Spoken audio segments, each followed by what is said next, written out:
Are you accidentally being a bad leader for your dog? Being a good leader for your dog doesn't mean being a loud and forceful drill sergeant. Instead, you can build your dog's confidence and make them enjoy listening to you. By using the techniques described below, you can get your dog to follow you as they naturally seek leadership. When searching for advice on good dog leadership, you'll find a variety of viewpoints, from asserting an alpha role to completely ignoring your dog to hiring a trainer. So, which methods are correct? Think about the great leaders in your life. What sets them apart? They inspire you to want to listen, never forcing you. The same principle applies to your dog. First, determine if you are a good leader to your dog. Ask yourself these questions.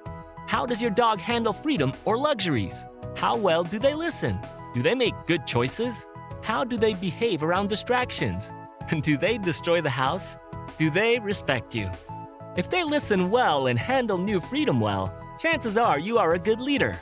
If they don't, let's go over some mistakes that make you a bad leader. If your dog can self-reward themselves, they won't view you as a strong leader. If your dog has the ability to get themselves food, go outside by themselves using a doggy door or a similar setup, and have access to all their toys at all times, they won't view you as a strong leader that provides these things for them. Dogs don't understand that you have provided all those items simply because you have purchased them. Hand feeding can be one of the ways to show your dog that you are the leader that provides the necessities for them. Always make sure that food and rewards are given on your time, and not when your dog demands it. The next mistake many dog owners make is to spoil their dog rotten without any structure. While I'm here to tell you that I spoil my dog like no other, he still has structure. If I tell him to get off the couch, he will. While you can buy all the things for your dog to show them love if you choose to express it that way, it has to come with structure. The next mistake is to be inconsistent. If you are inconsistent with your dog, they will get confused and they will not know how to behave. Even worse, they might lose trust in you because you are not consistent with your responses to the same behavior. How are they supposed to trust you? Do you let your dog on the couch one day, but not the next day? This will confuse them. Dogs are super smart, and if you are wishy-washy with your commands, they will figure this out quickly and take advantage to manipulate you to get their way. Another mistake that many dog owners make is to never say no to a dog. Sure, I think dogs are the cutest little creatures alive, but that doesn't mean they don't need to hear a no every now and then to guide them.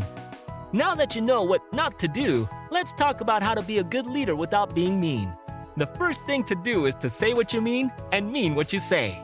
It is important that what you say is not to be ignored. If you call your dog over and he deliberately ignores you, you have to follow through and force your dog to do the command. Do not keep repeating the command and get louder and louder if your dog does not follow your command. Your follow-through has to be calm and it has to carry weight. If you are training your dog or your dog struggles with a specific issue, be your dog's best supporter by giving them fewer opportunities to make bad choices. Control the environment to make it easy on your dog to make good choices. Decision fatigue with too many options can make your dog turn to bad choices. Turn no situations into yes situations. For example, if your new puppy struggles with destroying your socks, don't leave your socks laying around on the floor. Leave him with a chewing bone instead. This way, you can praise and reward your dog for good behavior for chewing on his bone instead of telling him, "No, leave the socks alone." Of course, you want to progress to where you teach them that socks need to be left alone and make it easy for your dog to make good choices. If they make a mistake, you have to show them how to act correctly. Another way to make it easy for them to make good choices is to confine their freedom to certain places using gates. If your dog eats the baseboard in the kitchen when you leave, confine him to the laundry room when you are away. Control the environment and set them up for success. Being a good leader also means that you are a fun leader. No one wants to be told what not to do.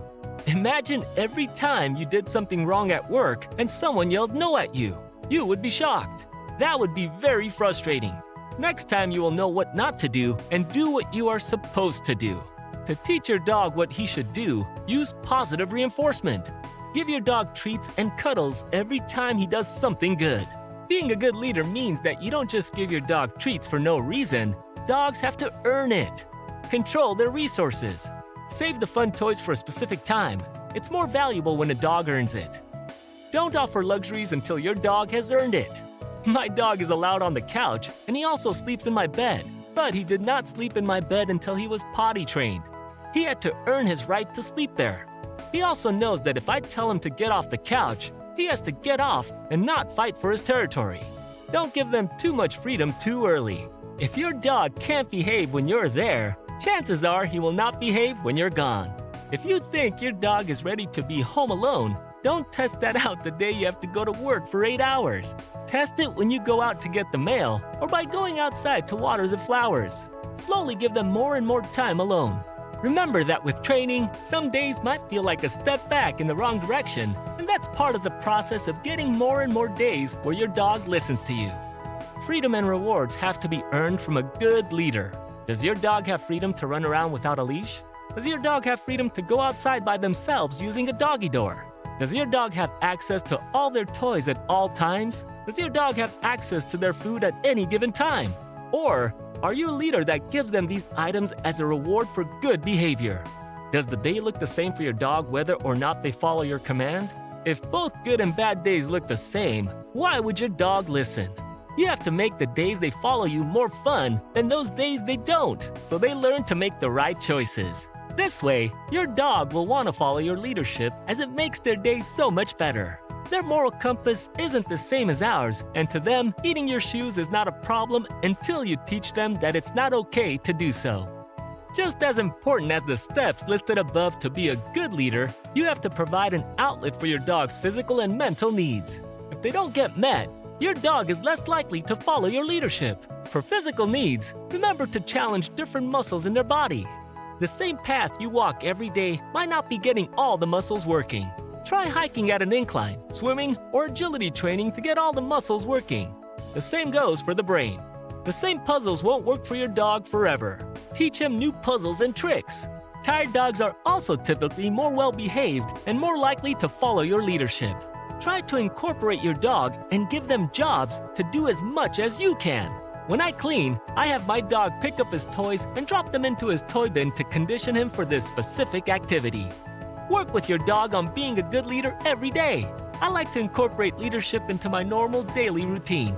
For example, when I get groceries and have to unload them, I will leave the door open with my dog in the house and tell him to stay while I get all the bags. As soon as I get all the bags into the house, I reward my dog's good behavior.